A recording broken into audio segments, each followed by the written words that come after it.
What up, y'all? So let's jump into the Warrior Totem build now. If you like doing kind of like cheesy builds, maybe like a meme type of build, you kind of just want to have some fun in the late game and grind up some mats, this is definitely a super duper fun build. It absolutely obliterates pretty much everything in game. So basically all we'll be doing is throwing down totems. We're going to let them pretty much destroy everything in the game. And then all you really have to do is kind of run around, break armor, do war cries, buff yourself. But ultimately, if all you did was throw down totems, as you can see, it just absolutely melts everything. And on the warrior, I feel like there's probably a handful of good builds that you could do. But this one is probably the funnest because it just shreds everything. Now, we will be using two different totems, one for just clearing and then one for just killing bosses. So we'll jump into that real quick. So we'll be using Mace Strike, of course, the Warrior Totem, Armor Breaker, and then Orb of Storms. Basically are all the abilities we're going to be using. Now, on the Mace Strike, you're really not going to be doing this ability too much, I wouldn't say, but whenever you're getting started on this build, running through the campaign, getting up to level 52, which is when you're able to use the actual totem, the Mace Strike's going to be really good for just pretty much stun locking bosses. You're not going to really have to worry about killing those. And then once you get the totem, it's pretty much over from there. So now you would want to actually get the level 40 totems by getting +7 melee on both of your maces. We are going to be running Giant's Blood, so we're going to be using two-handed maces. Now, the cool thing about the build is not only are you going to have a lot of damage, but it's not going to really take any scaling from your actual weapon. All you're going to have to do is get plus to melee skills on everything, and that's ultimately how you're going to scale the totem's damage. So you don't have to go out and find like ridiculously OP maces. All you really have to do is get that +6 or that +7 to melee skills. To be honest, +7 to melee skills, that's kind of expensive. You're looking at maybe anywhere from like 10 to 30 divine per mace. So as you can see, I don't even have the +40 on it yet. But honestly, if you can get the +6 to melee skills, you can get level 20 totems, get the level 20 skill gem. And then make sure you have plus to melee skills on both the gloves and on the amulet. You're ultimately chilling. Now, I do also use like the Infernal Cry and the Seismic Cry. And then I use Raise Zombie. To be honest, you can kind of use anything on that last skill gem. I kind of play around with it, just to have something else to do while the totems are kind of doing their thing. Now, as far as like resistances, on other builds, maybe like the Spark, anything that you're doing with a lot of Grim Feast, you really don't need the resistance so much. But on this build, since we're going to be switching our mana to life cost, a little bit of our mana cost is going to go to our life, so that way we can afford to use the totems. You definitely want to be capped out on resistance, because once we get into like the passives and how you kind of want to do the ability, you definitely want to have more resistance because your life is going to be going down a lot. Now, as far as the gear, like I said, you want to make sure you get that +6, +7 to melee skills. Now, it will be nice if you can get the reduce attribute requirements, because whenever you're using Giant's Blood, which allows you to carry two-handed maces, it's going to triple the requirements, that it takes to carry a mace. So you're either going to have to find two maces that are like under 100 strength in order to use, or you're just going to have to get the reduced attribute requirements, which is going to allow you to carry both of them. To be honest, on this build that we have it set up, we're probably going to have about anywhere from like 230 to 270 strength.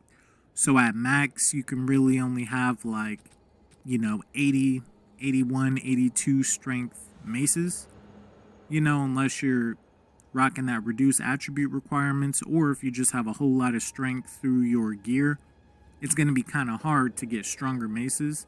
So you'll just want to have, either lower strength requirement maces, or you want to make sure you have reduced attribute requirement maces, and you're pretty much chilling. After that, just make sure you get the movement speed, try to get maximum energy shield, increase energy shield and resistance to everything, and then you're pretty much chilling. Now the ingenuity belt, I wouldn't say that's a hard requirement. That's more of just like an added thing. But the disdain gold circlet, that is kind of a hard requirement because that's what's gonna allow us to stack our energy shield. And to be honest, again on this build, you're gonna be trading some of the mana cost into life cost. So every time you do an ability, instead of it costing so much mana, it's going to reduce some of that cost of mana and it's going to trade it to life cost. So you definitely want to have like a high amount of energy shield, high amount of resistance, and then try to get as much max life on everything that you can. And this is going to allow the build to just go insane. Now on the offhand, what you can do as well, you can, like if you need to regen your life or you need to regen your mana, you can rock like a one-handed mace and a shield, and then you can rock something like Stampede, or you could do Leap Slam, you could do Rolling Slam. Another good one is the Shield Charge. That one's good too. So then that way, while your totems are actually destroying things, you know, you can have your shield out. So that way, you know, it makes you a little bit more tankier. You know, you'll have more resistance, you'll have block chance, and you know, you're kind of just not like a sitting duck there while you're waiting for the totems to kill everything. Now, another thing that I'll say is pretty important as well. Like if you're not using ingenuity, I would try to get a belt with 2 charm slots. So that way, you know, you can get the immune to stun, you can get the immune to freeze, which is just going to make you more tankier. And then if you can't necessarily find a shield, you know, with triple resistance, high energy shield, you can also go with the Tattered Robe, which is going to increase your energy shield crazily as well. That'll put you up to 6k energy shield, but only 1k life.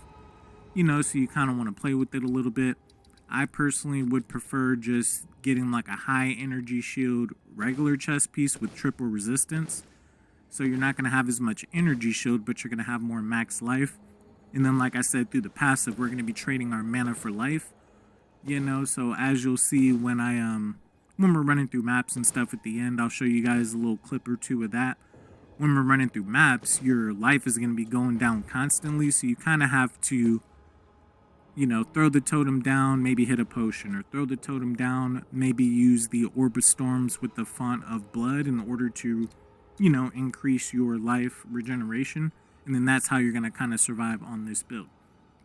Now, as far as Ascendancy, we're going to be running with the Titan. Now, this is the way that I did it. You definitely want to get the Crushing Impacts, which is going to be important for the Sunder. And then you also want to get the Slam skills, create Aftershocks.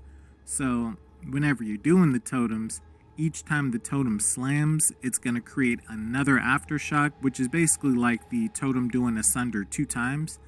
And it just absolutely obliterates everything. Now, another thing too with the passive tree, I would definitely try to get as much life regeneration as you can on the passive tree. And then armor. After the buff to armor, it's actually been feeling pretty good.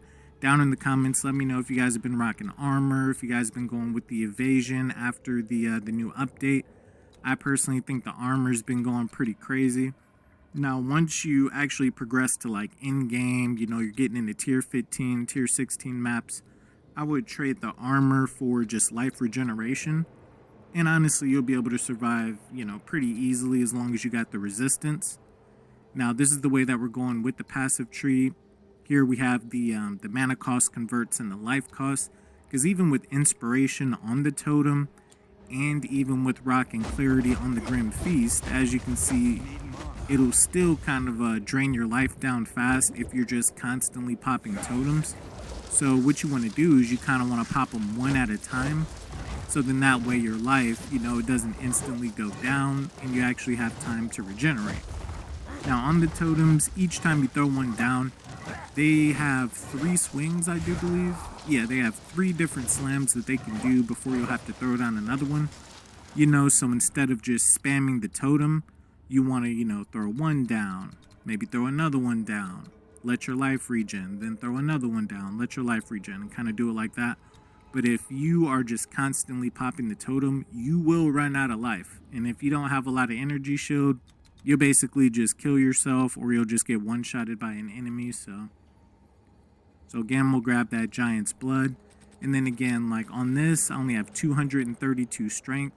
But as long as you have reduced attribute requirements, you know, all you really need is the +6 to all melee skills. That's what's going to scale the totem's damage. You know, if you can get stun threshold on it, or, you know, increase physical damage for the mace strike, that's always good. But to be honest, for the totem damage scaling alone, all you need is plus to melee skills, and then the rest of our damage is just going to come from the passive tree. Now, another thing too on the passive tree that you're going to want to prioritize is going to be skill speed and attack damage. So the main nodes that you want to be going for in order to scale the totem's damage, it's going to be attack damage, totem damage. You want to get some totem placement speed, which is going to be really good, because when you're running around maps, you definitely want to have the totem attack as fast as it can. So with the skill speed and then the totem damage, that's going to scale it up as well. And then on our jewels, of course, we're going to try to get totem damage. That's going to be like the main thing. Now, one other thing you can do as well to scale the totem damage is you can get rage. Rage is going to give you increased damage per stack of rage. And then if you can, you know, just scale the rage from off of the totem damage, you'll get a lot of increased damage that way as well. Now, another good node to hit over here is going to be this Jack of all trades nodes. This is going to give you 2% increased damage per 5 of your lowest attribute. So as you can see, dexterity is my lowest attribute, so you get 2% increased damage per 5 dexterity. Now, if you just increase your dexterity, or whatever your lowest one is, which is going to be dexterity, you're just going to scale your damage easily that way as well. So that's another good way to scale it. And then, of course, once you go over to like the top of the passive tree up here, you can also just get a ton of just straight attack damage.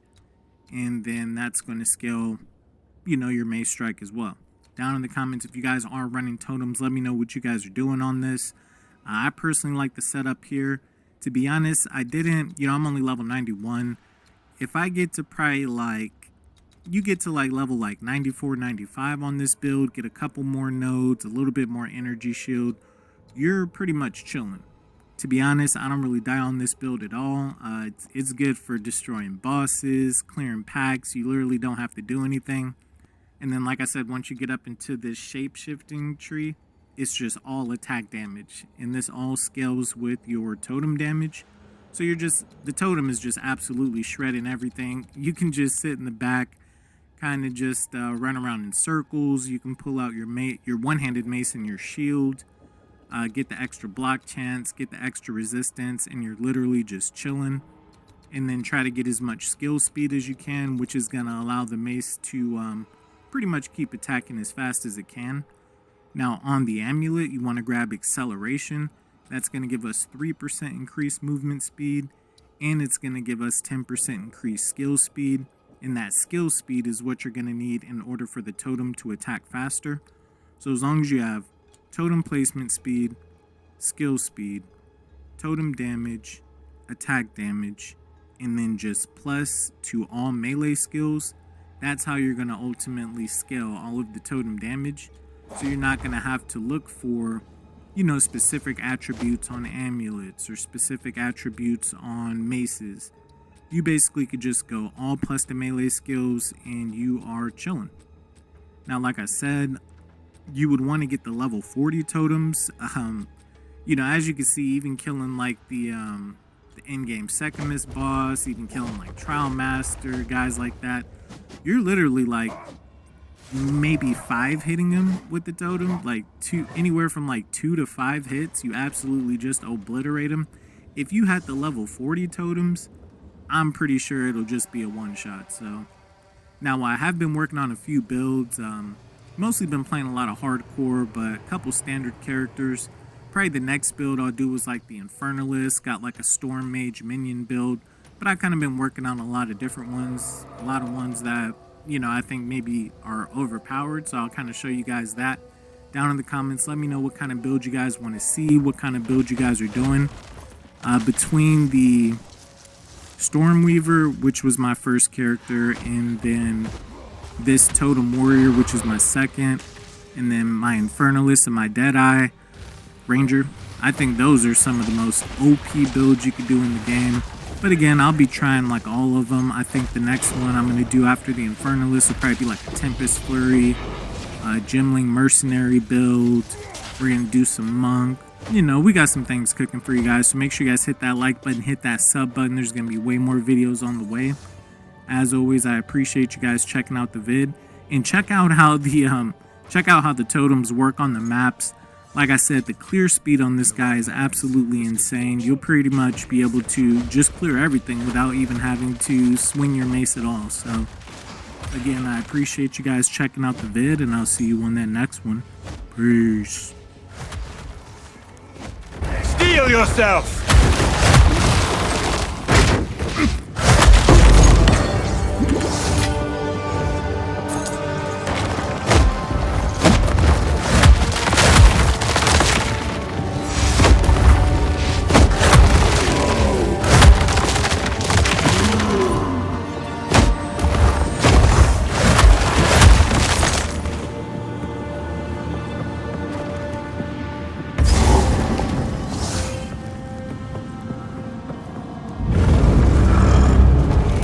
It's enormous.